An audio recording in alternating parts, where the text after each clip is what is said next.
Бурхан багшийн одоо олон дүүс өдөр байдаг шүү дээ тийм ээ. Тэр дундаас одоо ялангуяа одоо Бурхан багшийн одоо Тэнгэрийн орноос буужсан өдөр гэж тийм ээ. Намрын сүүл сарын хуучны 22-ны өдөр тохиодог. За энэ тухайд энэ өдөр одоо ямар өдөр вэ? Тэгэлгүй яг Бурхан багшийн одоо олон одоо их зохиол үзүүлсэн олон дүүчин өдрүүд байдаг. Тэр дотроос бол одоо энэ Тэнгэрээс буусан гэж нэрлэгдэх лав дүүчин гэдэг тий. За энэ бол одоо Бурхан багшийн их одоо Махамая хатан үхэл мөнхсийг үзүүлээд за дараа нь одоо төрөл болгох үедээ бол 33 Тэнгэрийн оронд төрөл болгосон байдаг.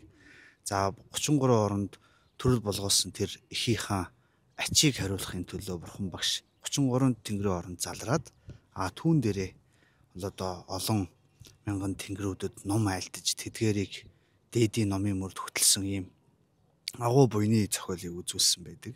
Энэ нь бол одоо эхийн ачийг хариулахын тухайтад ийм зохиолыг үзүүлээд тэгээд түүнээс одоо наашаага заларч ирсэн өдөр нь бол одоо намрын адаг сарын одоо бэлгийн тооллын 22-ны өдөр ингэж тохиодог байгаа. Эцэг хэр ямар ачтай юм бэ мэт. За эцэг их залуучууд бол одоо өөрсдийнхөө эцэг эхийг эхийн ачийг бол байнга санджих ёстой гэж номон дээр гардаг. Ер нь залуучууд гэлтгүй хүн бол Бурхан багш хүртэл эхийн ач бол маш их одоо ачтай учраас түүнийхээ ачийг хариулахын төлөө Тэнгэрийн оронд хүртэл заларсан ийм зохиолыг одоо үзүүлсэн байдаг. Эцгийн ачийг хэрхэн яаж хариулах вэ? За эцэг эхийн ачийг хариулахад маш олон арга байгаа тийм ээ. Номон дээр ч гэсэн одоо айлцсан байдаг. Бурхан шишний ном сургаал дээр айлцсан байдаг. Тэг хамгийн одоо дээд одоо ачийг хариулах зүйл нь бол одоо сайн сайхан явах.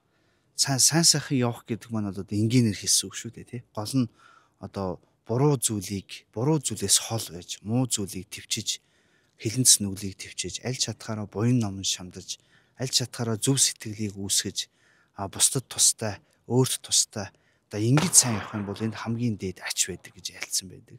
За мөн одоо дээрэс нь эцэг эхийг баярлуулах одоо энэ насанд нь аль чадхаар нь одоо асарч тойглох тий энэ тэргүүтээ буян бол цаглашгүй хураадаг.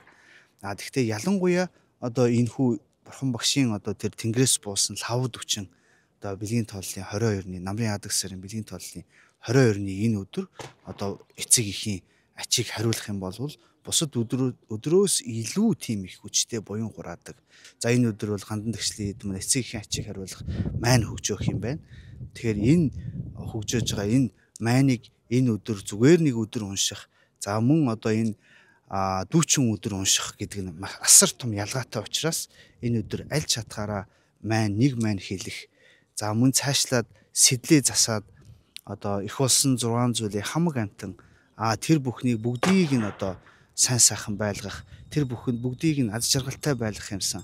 Тэхийн тулд би нэг ч болов одоо буйныг хураая, майныг уншия гэж бодоод энэ эцэг эхийн ачийг хариулах, майн хөгжөөх энэ одоо арга хэмжээндээс оролцоод явбал одоо буйны хувьд бол асар хүчтэй хураана.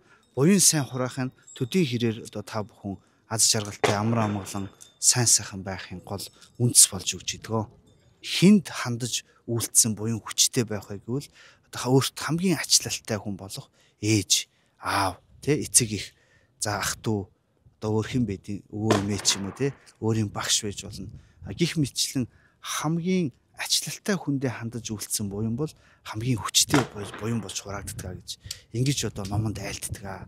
За тийм учраас дэрэгд аав ээжийн дэрэгдэнд байсан ч байгаагүй байсан ч аль чадхаараа тэр ачлалыг нь санаж одоо энэ өдөр одоо майн унших, зул өргөх, за мөргөл хийх, айл эсвэл бусдад туслах, өөрсдөнд дэргэд байвал өөрсдийг нь баярлуулах тэргүүтээ тийм ээ.